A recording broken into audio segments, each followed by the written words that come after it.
Hello and welcome to the Radiate Wellness Podcast with your host, metaphysician, Reiki master, and hypnotherapist, Christy Clemens Hoffman. Each week, we will discover teachings, tips, and tools to radiate your best life ever with practitioners, authors, and luminaries to help you on your path. Wellness, joy, peace, abundance. What do you want to radiate?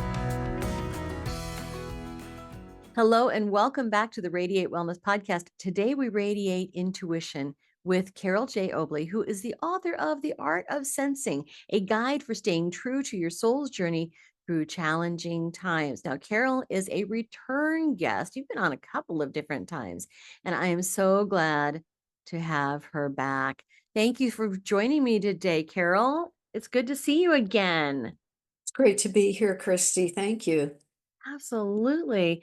Your new book, you've written several books now, but your new book is The Art of Sensing and Staying True to Your Soul's Journey Through Challenging Times. Why did you write this book? Well, I was inspired, as with my previous books.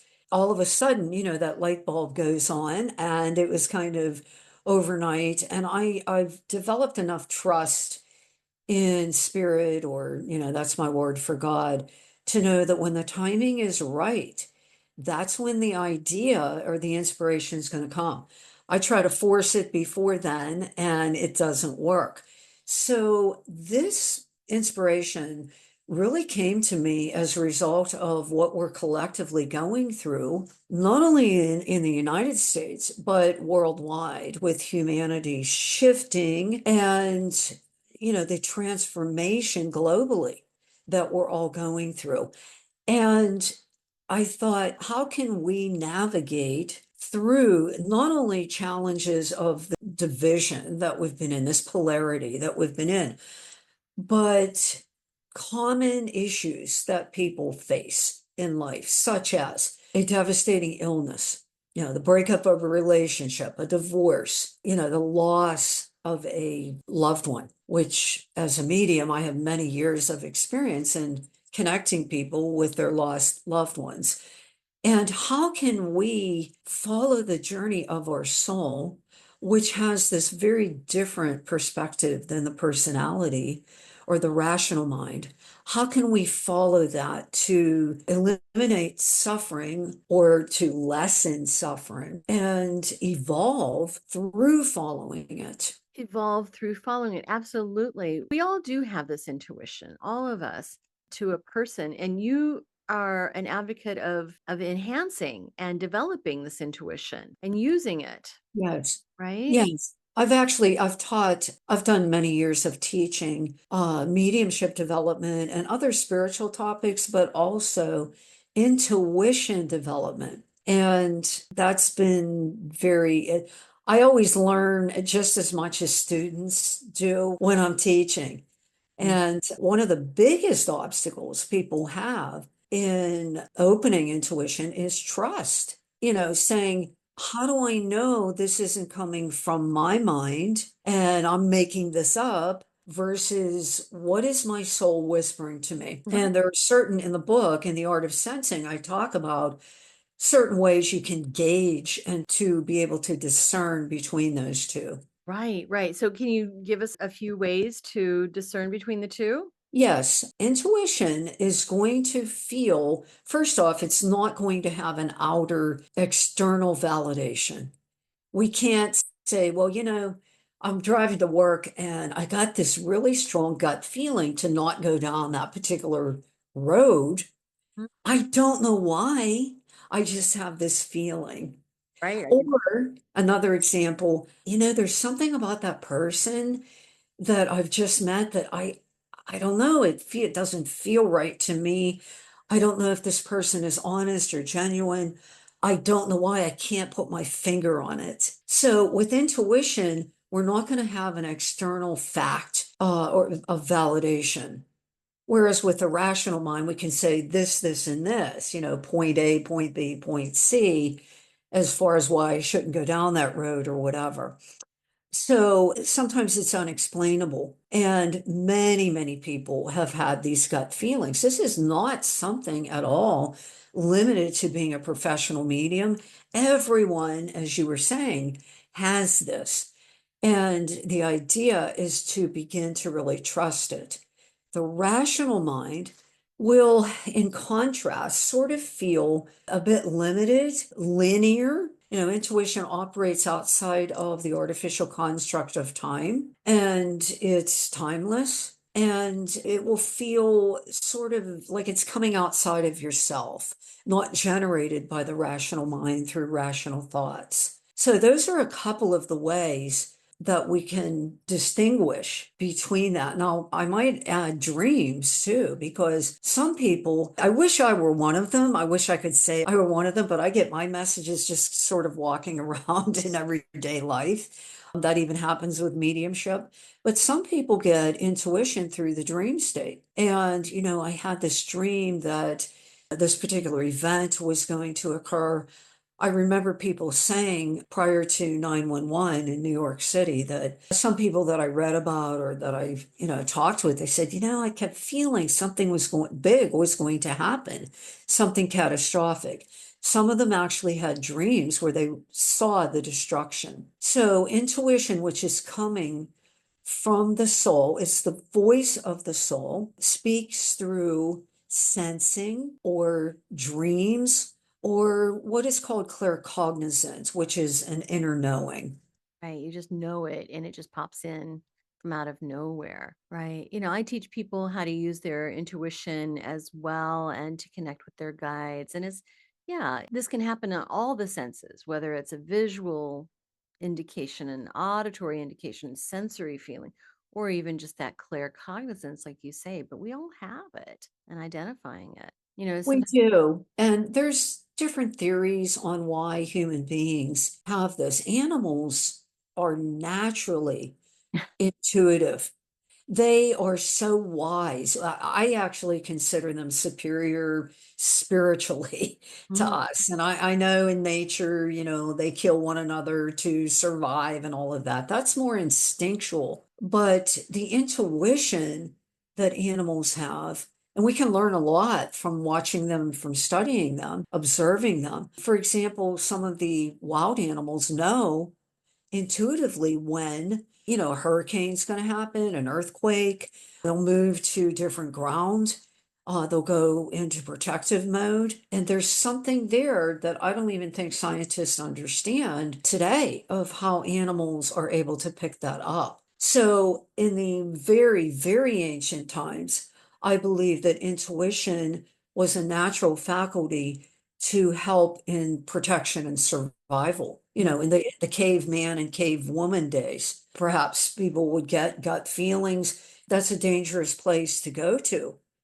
There might have been another human being that was going to kill them, or, there were some wild animals or whatever. So over the years, intuition has served us very well as a protective mechanism in regards to also this pre-knowing of events that are coming that we have no factual basis for, but there's something very compelling about it. yeah, there is, especially when these things come to pass and we just think, oh my goodness, I just had a feeling about that. I just had a vision about that. This is going to happen. And then we see the evidence of that, the facts.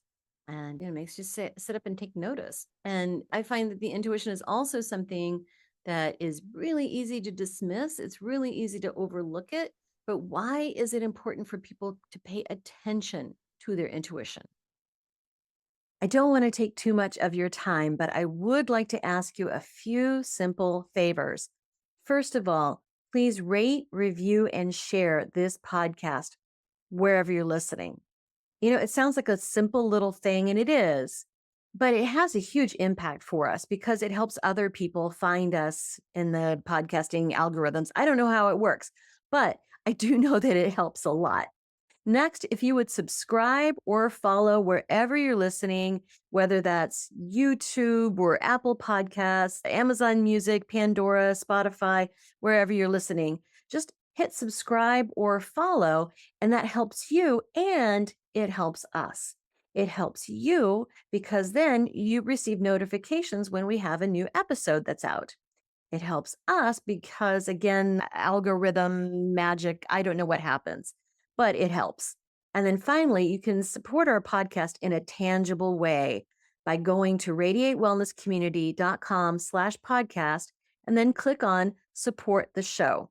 Now, we have a new feature too. We are now on Patreon. You can find us on Patreon. You can also find the link to Patreon when you go to radiatewellnesscommunity.com/podcast. So on Patreon for $3 a month or $5 a month, you can support your metaphysical and spiritual growth. You can learn about upcoming guests and you can get early and ad-free versions of the shows. So please support us. This podcast is free for you to listen, but we have costs, and quite frankly, they come out of my pocket. So if you like this content, if you get a lot out of it, please see what you can do to give back. Thank you so much. I distinguish between kind of like garden variety intuition, and I don't mean to diminish it at all by saying that, and spiritual intuition. So, what do I mean by spiritual intuition, which is really the theme of the art of sensing? Tuning into your sacred soul's voice Mm, and trusting that, and importantly, following it.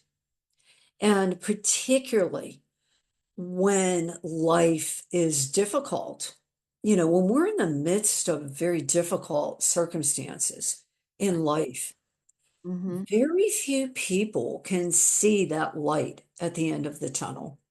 mm-hmm, And, many times it's highly chaotic, it's confusing. We can have tremendous sadness or grief if we've lost a loved one. We can feel devastated, say that, the difficulty is I lost my job of, 25 years all of a sudden overnight. And we probably both know people that's happened to. So, what is the value really of following the guidance of the soul? And so it's so that we can navigate through that challenge and accepting that in the present moment, we don't have all the answers. We don't know the outcome. And I can tell you in my own life, in the early days of my mediumship training and doing readings for people, I was constantly questioning what direction am I to go into? I would bother my spirit guides all the time, those souls who help me on my pathway. Well, what's coming next? What do I do here? What's going to happen there? And one day, Christy, I heard this, rest in the unknowing. And I mm, said, what? And I didn't like that at all because I wanted the answer, right? And we're all like this. Our ego can be very demanding. Our ego can say, I want it and I want it now. And so intuition, spiritual intuition, and the consciousness of the soul does not operate in that fashion.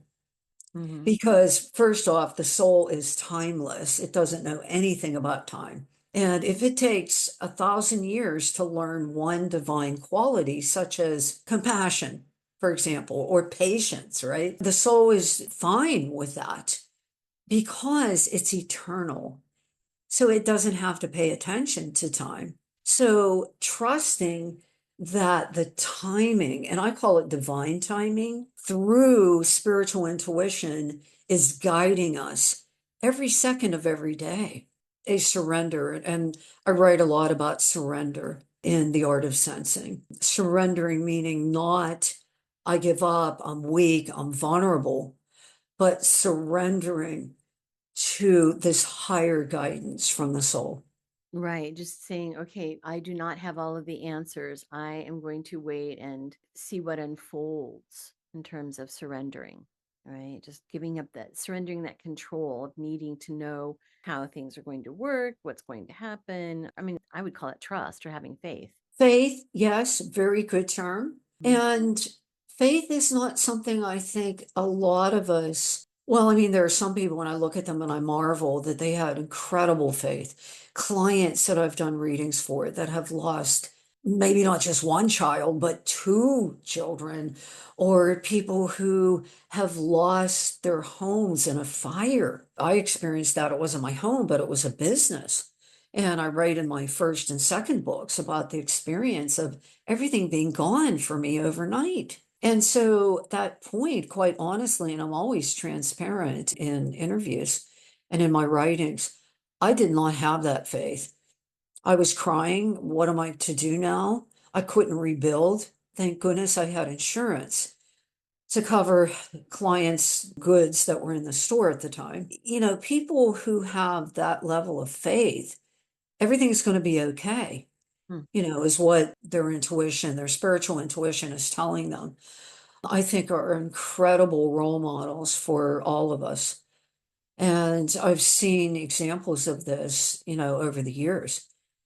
So I think that surrender enables us to come into faith because surrender means I'm getting my own agenda out of the way. Mm. And being a medium has taught me a lot about surrender because sessions are not about what I think the spirit communicator should say to the recipient of the reading or what I want to say. It's spirit show. And it's the same thing with our lives. So trusting the soul has a greater purpose in experiencing something highly challenging. And in fact, what I have directly experienced with intense work with the Akashic Files, which are the book of life of each soul, which all of us have from the beginning of time, whenever that was, that we actually sign up for challenges. And on a conscious level, everyone usually goes, I would never sign up for that. I would not sign up for an abusive childhood, an alcoholic parent, a terrible, bitter divorce. I would never sign up for those things. You wouldn't, the personal you wouldn't, but the soul in its intelligence, which is infinite, Mhm. understands that those experiences were the best way for you to evolve. The truth is, we're a stubborn lot. I mean, human beings, we're very stubborn. And unless we have our back up against the wall, we usually don't grow. We don't grow when we're out in the garden picking flowers. We grow when there's something that has stretched us to our limits. Absolutely. You would not watch a movie or read a novel in which nothing happens to challenge the main character. It would be the most boring piece of film or literature you could imagine. We need to have that challenge in order to overcome it and to grow from it. And then we do come here and forget that we ever had these agreements, we ever had these plans. Why do you think that is? Well, many years ago, and during the 1920s and 1930s, the famous American psychic Edgar Cayce wrote in his readings, and Cayce actually did trance, meaning he left his body during these readings. In those days, of course, there was no internet, there was no telephones, there were no tape recorders. He had a secretary who transcribed all of his readings, and he would do these readings for people who would write him letters. All they supplied was the situation and their name. Cayce would go into the Akashic files and access why. And he called it the veil of forgetfulness. Mm. And before the soul enters into the body of this tiny infant, this veil of forgetfulness cloaks us and puts us in what's right in front of us. And that's going to be the current lifetime. Because could you imagine how confused and bewildered and everything else we would be if we had all of this knowledge of all of our previous incarnations constantly bombarding us? So the veil of forgetfulness serves the purpose of allowing the soul and, of course, the rational mind and the personality to focus on what is at hand. Yeah, to focus on what is it. That's right. If we were distracted by all of the other things that we were supposed to remember and we're supposed to know, and all of the lifetimes that have been impactful, we would not have that level of focus. Dolores Cannon famously said that what good is the test if we already know the answers? It's not a test. I love that. I feel like right now we are being tested collectively. Oh, absolutely. And I'm extremely studied in astrology. I do a lot of astrology readings, more so with the Akashic files. And the birth chart is the map of the soul, the unique soul. And the house, meaning the area of life that the planets are in the minute you came into physical incarnation, and the sign. We know there are 12 signs, there are also 12 houses. Those reveal a lot about the journey of the soul. Not only the present journey, but the past journey of where the soul has left off, so to speak, by the placement of Pluto, and the future, or what is likely. So, because the element of free will is always operating. So, my point in mentioning astrology is the planet Pluto, which represents the evolutionary journey of the collective humanity, has recently transitioned out of the sign of Capricorn, which is the old structures of government, of financial institutions, any well-established network or any establishment, Mhm. because literally Capricorn is about things that are solid and concrete and laying down a foundation it's transitioned out of there into the sign of Aquarius. So we truly are in the sign, the times of Aquarius. Well, what does that really mean for all of us on a collective level? It means that we are headed towards Aquarius being very futuristic. That's why you saw almost overnight this rise of AI, the technological boom. This is going to get much more pronounced with technology. And also, the Aquarius is very much about the group of humanity as a whole and looking at the betterment of the whole of humanity. Mhm. And also, I would say that, the ruler of each sign has a planet that rules it. So the ruler of Aquarius is Uranus.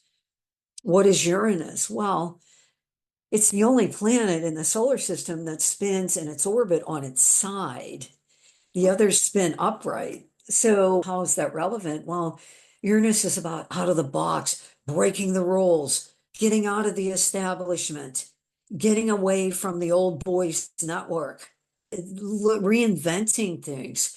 It's the higher mental body that each of us has that travels with the soul in between lifetimes and in each lifetime. So, looking at that, how can we look to the future for improvement, for the betterment of the entire group of humanity? Mhm. Right, right, absolutely. The spiritual awakening in the individual is central to the current global transformation. You wrote about this in The Art of Sensing. Why is this so? Yes, Awakening because the individual, yeah. individual, first off, each individual is divine, meaning that the soul contained within the vessel of the body and the conjunction of that soul with a rational mind and personality, first off, that's divinely planned, but it's a microcosm of the macrocosm, meaning it's an essential part of that larger picture. And so I mentioned this in another interview, but I think it's so incredibly, I think a lot of people are familiar with Michael Jackson's music, and he wrote that song, The Man in the Mirror, right? So I love that song and I love Michael Jackson. It begins with each of us by looking in the mirror and saying, what part am I playing in this divine unfolding? Love that. What can I do to transform myself? because each part of that puzzle, the large put together puzzle, you and I, an irreplaceable puzzle piece. Nobody can take your role. Nobody can take my role or anyone else for that matter. Mm-hmm. And even though we don't recognize that or feel that, it's nonetheless true because each soul is sacred and equally valued by the Creator. So when I transform, because I am an intricate part of the whole, as you are, Mm-hmm. that's not separate. What I do, if I heal myself, whatever form that healing takes, it will affect in some way the greater totality. And that's why the change or transformation, we're in highly, highly transformative times. The transformation has to begin with the individual, and then it radiates out. You know, the teacher, Matt Kahn, I'm not sure if you're familiar with him, said that when we heal ourselves, we're actually healing everyone around us because we are so connected. I mean, this is the basis of Ho'oponopono, the Hawaiian shamanic or spiritual practice of Ho'oponopono. It's healing that which is in us that we share with what's around us. So, you know, if we're seeing chaos out there, which we are, you know, like what is the chaos inside that we need to heal, that we need to fix? Yes, very good point. See, that's why in the early part of the book, in section 1, I talk about the inner landscape Yeah. and the outer landscape. Mhm. The inner landscape is what I focus on in the art of sensing. What is it? It's the territory of the soul, which will never change, meaning the soul seeks expression through its experiences in this 3D world. That's the reason why we're here. The soul needs to express itself. Now, many of us have sort of this clouding of the soul. And so that removal of that shrouding or clouding or whatever you would choose to call it is the sole reason we come here. There is no other reason. Earth is a great laboratory and classroom, and it gives us the opportunity to remove maybe another layer, maybe 2 layers, maybe 3 layers, depending upon how fast we evolve from that inner landscape, that light of the soul. The outer landscape, which is anything external to the individual, will always change because that is the nature of the physical plane. It's temporary. Every building will eventually crumble. Our bodies break down and we die. Systems change. All of that is changeable. I love the analogy. You know, I'm a student of not only A Course in Miracles, but Eckhart Tolle's A New Earth, Finding Your Life's Purpose. And he tells this little story of he went out in the woods one day with his friend and they were just exploring and he sees a sign and it said, "Warning, all structures unstable." And I laughed when I read that because then he applied it he was using that as a metaphor to the outside world Right.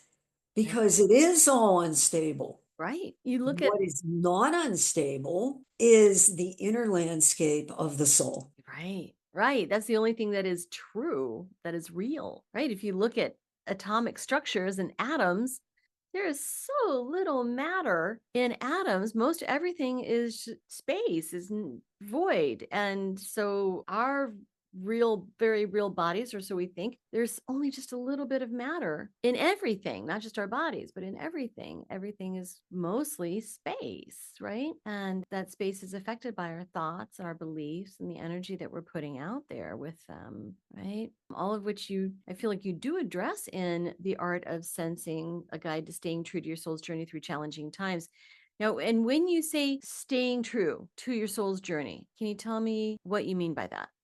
Well, the ego, and I am not in any way demonizing the ego because the ego is neither good nor bad. It simply is. We need it here To navigate on the physical plane, we can balance our checkbook or, our bank account or, language comes through the rational mind.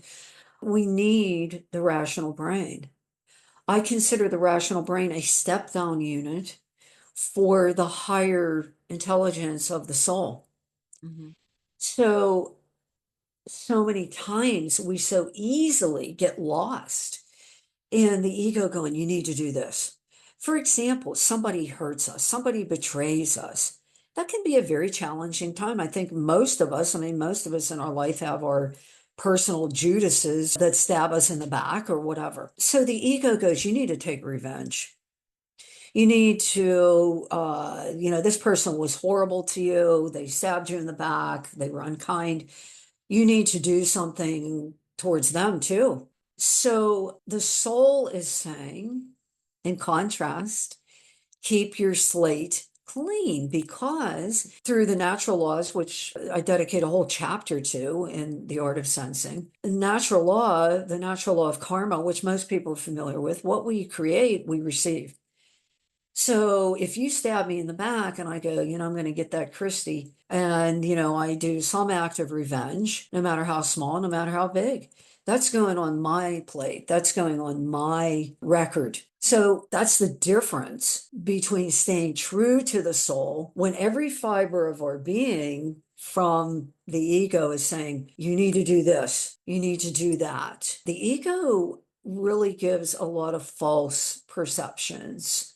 But that's all it knows, because it's sort of like saying, well, can a cat be a dog? No, because it only knows how to be a cat.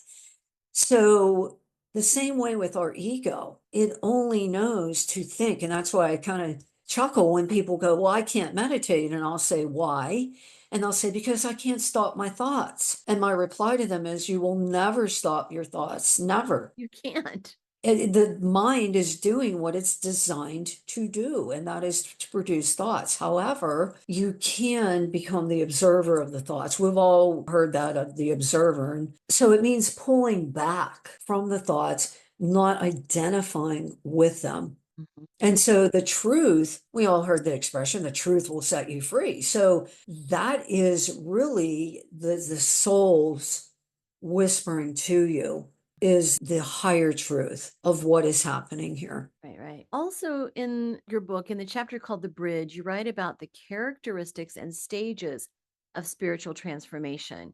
What is that process? Yeah, well, first we have to have the intent Mhm. to cross that bridge. If a bridge, and I mean, most people know what a bridge is, we've been across them. I love the covered bridges in Pennsylvania here. So initially, we're on one side of that bridge. So we have to have an intent. Okay, I'm going to drive my car or I'm going to walk across this bridge. So that has to come from within the individual, the intent to desire change. And the bridge is the process of transformation. And each step across that bridge is leading us to that destination, or I should say, more apt when it involves the soul, because the soul really doesn't have a destination except reunion with the creator. So each step I take across that bridge is, my intent is to find a new space on the other side. And then I enter into a stage of deciding what I want to take with me. What am I going to take with me on this journey? Am I going to take the integrity of experience that I've had through many years, the qualities that I've developed? And of course, in this case, with transformation, I'm talking about non-tangible things, literally packing a suitcase, but we can use that analogy. What am I going to pack in that suitcase when I go across this bridge? So I'm going to pack trust. I'm going to pack faith. I'm going to pack all of my experiences up until this point that I can look at and go, I've faced difficulty before and I've come through it. And movement. And I give each of these are termed, and I do cite the book. This is from my very early training at a place called Delphi. The book was written by one of my teachers, and I adapted it on to help people understand what transformation is really about and how they can move more easily through a change. And so movement is when I'm actually engaged in moving across that bridge. And it's often a chaotic time for most people. It's a time of fear. All my books, I write extensively about fear. That's another thing, Christy, we've come here to overcome is fear, because the soul does not know anything about fear, Right. but the human mind does.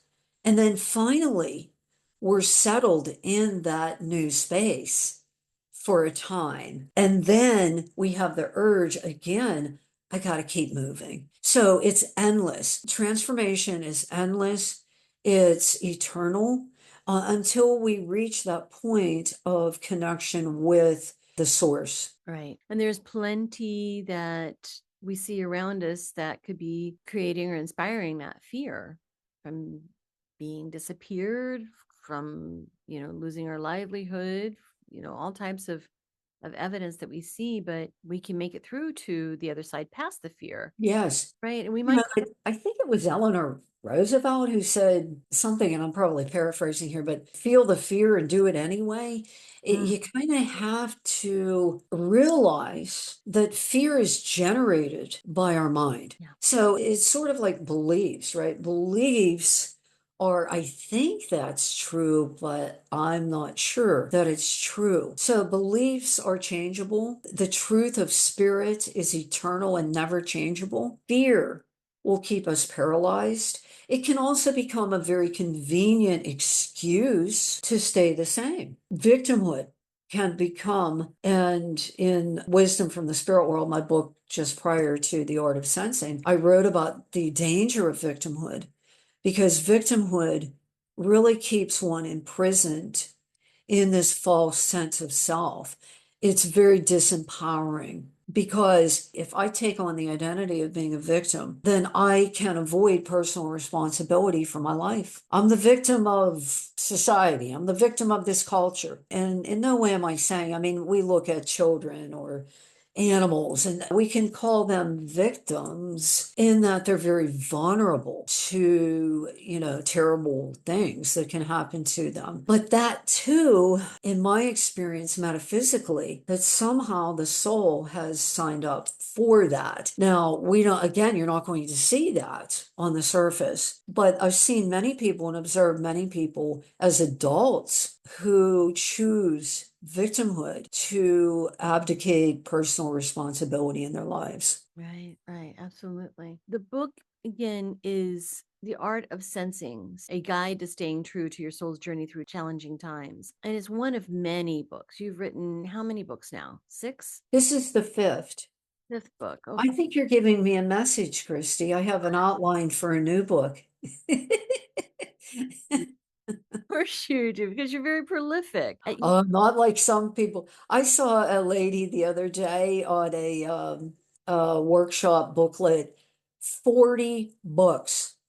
Oh my 40. I don't know how one does that. I know how much time it takes every day at the computer. And you're talking at least a year, you're talking about editing and promotion and yeah. goodness. But all of my previous books, I delve really strongly into mediumship. What I've personally observed through thousands of sessions and my case files, but also all of my books have the common theme of, the individual being an eternal spirit, and how, you can become closer to understanding the wisdom of your own spirit. Yeah, there is that common theme there. And I would say that you're pretty prolific at this and this message. And you see clients, you do private appointments, you teach classes too. Is that right? Yes, I've had many years of that. Teaching. Um, and through Lilydale, it's a spiritualist community in New York. And I've taught there many, many times in person, but also lately through Zoom. So they have sort of these off-season, Zoom workshops. I would love to teach through Lilydale. So I'm looking into that. It looks like a fabulous community and they've got so many different classes. And information for you and what you do is available on your website, which is soulvisions.net, soulvisions.net. find out about you and, sign up for a reading. And even couples, you could do couple readings as well. And then go ahead. Yeah, and I was just going to mention my Instagram page, and it's at Uh-huh. soul_psychic medium. And that'll bring you to my page on Instagram. Psychic medium, looking it up now. And where can we find your books? They're available for pre-order. The official publication is May 1st, 2025. They're available now through my publisher, collectiveinc.com, and also amazon.com. I would imagine also barnesandnoble.com.